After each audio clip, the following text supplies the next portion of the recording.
Zdravo svima, zovem se Nena. Voljela bih da vam ispričam istinitu priču iz svog života. Iz siromašne sam porodice. Imali smo neki period u životu kada je moja mama morala da mi šije odeću ili sam ja morala da nosim odeću koja je pripadala našoj rodbini. Bilo je teško vreme, ali postalo još gore kada sam išla u srednju školu. Deca u tom uzrastu nisu bila nimalo ljubazna i lako mogu da pronađu način kako da nekoga uvrede. U mom slučaju to nije bilo teško učiniti. Neko me je ogovarao da nosim odeću iz kante za smeće. To je to. To mi je uništilo samopouzdanje. Izgubila sam čak i jedinu najbližu drugaricu, iako smo bili prijateljice od 5. razreda. Bila sam potpuno ponižena. U školi nisam komunicirala ni sa kim. Izbegavala sam sve i često sam zbog toga plakala. Iskreno govoreći, jedan momak mi se mnogo svideo. Zvao se Miša.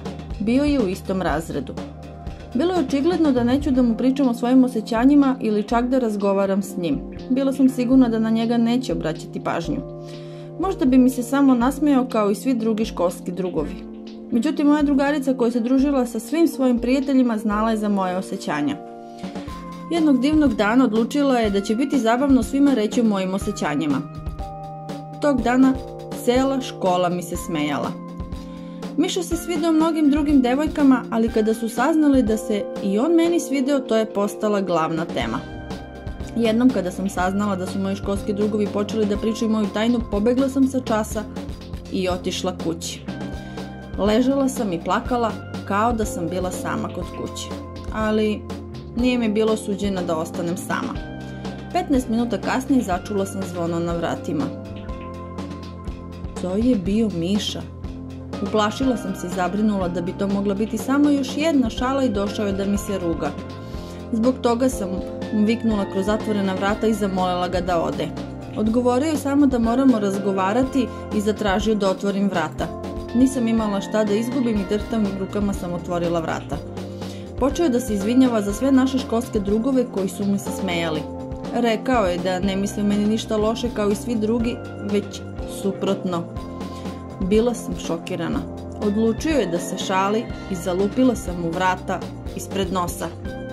Ali on nije otišao. Odstao iza vrata, pokušao je da me ubedi da je to istina, jednostavno nije znao kako da mi kaže o svojim osjećanjima. Malo kasnije smirila sam se i pozvala ga da popije čaj jer je zvučao uverljivo i bio je ozbiljan u svojim namerama. Dugo smo razgovarali o svemu na svetu. Kada sam shvatila da su nam osjećanja obostrana, raspoloženje mi se odmah popravilo. Sledećeg dana odlučili smo da se rano nađemo i zajedno krenemo u školu. Tako smo i učinili. Svi su buljili u nas na našem putu. Jednostavno nisu mogli da razumeju šta se dešava. Od tada se sve promenilo. Niko mi se više nije smejao. U to vreme nisam bila najbolji učenik, ali sam brzo naučila sve potrebno i imala dobre ocene.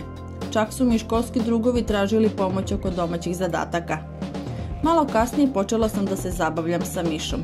Dakle, ovo je naša ljubavna priča. Konačno, život mi se vratio u normalu i nisam više outsider. Da li je vas neko maltretirao u školi zbog vašeg izgleda?